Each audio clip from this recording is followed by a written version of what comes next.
Cette femme a trouvé le moyen de respecter les distances de sécurité pour éviter de contracter le Covid-19. On en parle tout de suite dans Hello World. Et si cette bulle anti-coronavirus était la solution pour sortir sans crainte? En fait, cette femme est misophobe, ça veut dire qu'elle a la phobie des germes, just like me. Et elle a trouvé ce moyen pour sortir faire ses courses en toute sécurité pendant cette période de crise. Bon, je ne sais pas si ça passe auprès de tous les commerces, mais quoi qu'il en soit, restons bien chez nous pour éviter de faire circuler le coronavirus. Ne sortons que pour le strict nécessaire. La Chine a tardé à communiquer les informations relatives au Covid-19 au début de l'épidémie en fin d'année dernière. Aujourd'hui, le doute plane sur le nombre de morts réels dans le pays. On revient là-dessus dans l'explication en une minute. À Wuhan, d'énormes files d'attente se sont formées pour récupérer les urnes funéraires des personnes mortes suite au Covid-19. Des milliers de gens attendaient de récupérer les cendres de leurs proches et au vu du nombre d'urnes funéraires, le doute s'est installé.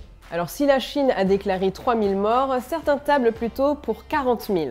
La bonne foi de Pékin est une nouvelle fois remise en question, surtout qu'on reproche au gouvernement chinois de n'avoir pas été totalement honnête dès le début. Censure, disparition suspecte de lanceurs d'alerte et communication tardive d'informations. Alors pour rappel, la Chine a connu une crise sanitaire incroyable. Hôpitaux saturés, construction en urgence de locaux médicaux, fermeture des frontières et appel de milliers de soignants en renfort. En fait, tout laisse à penser que le nombre de morts est largement sous-estimé. Autre argument, l'Italie, la France et l'Espagne comptent maintenant plus de morts que la Chine, alors que ces pays ont une population bien inférieure. Selon les spécialistes, il est bien difficile de croire que 3000 personnes sont mortes alors que la Chine comporte une population d'1 milliard d'habitants. Les autorités chinoises ont par ailleurs changé 6 fois leur méthode de comptage des défunts et en février dernier, le taux de mortalité annoncé était 2 fois moins important que les estimations des experts.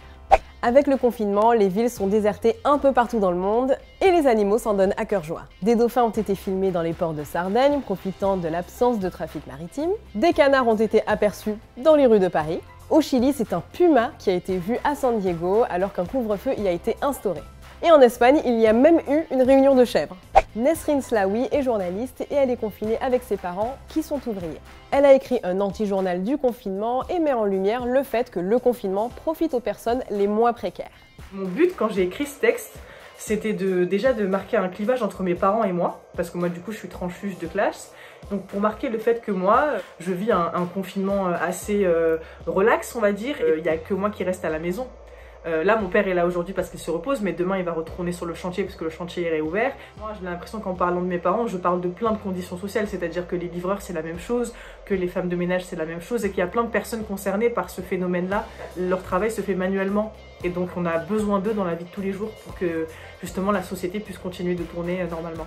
Le fait que dans certains journaux de confinement, on lise cette insouciance, cette légèreté d'être en campagne, de lire des livres, c'est qu'on se sent d'une certaine manière immunisé contre le coronavirus. Quand on a toujours eu des privilèges dans la vie, quand on a bénéficié d'un espèce de cocon protecteur, je pense qu'on se sent immunisé face à cela et malheureusement on ne l'est pas et personne ne l'est face à ce virus.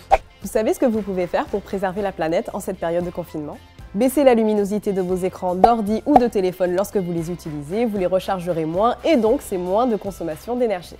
Vous pouvez aussi trier vos mails et vous désabonner de certaines newsletters, et oui parce que les mails accumulés, ça pollue. Vous pouvez aussi faire du rangement dans vos fringues et leur donner une nouvelle vie, et oui parce que l'industrie du textile est l'une des plus polluantes. Et pour finir, vous pouvez aussi dégivrer votre frigo parce que le givre fait consommer plus d'énergie. Pour plus d'infos de ce type, Loopsider vous attend sur Facebook, YouTube, Instagram, Twitter. Hello World, c'est fini, mais je vous dis rendez-vous la semaine prochaine pour un nouvel épisode. Cheers!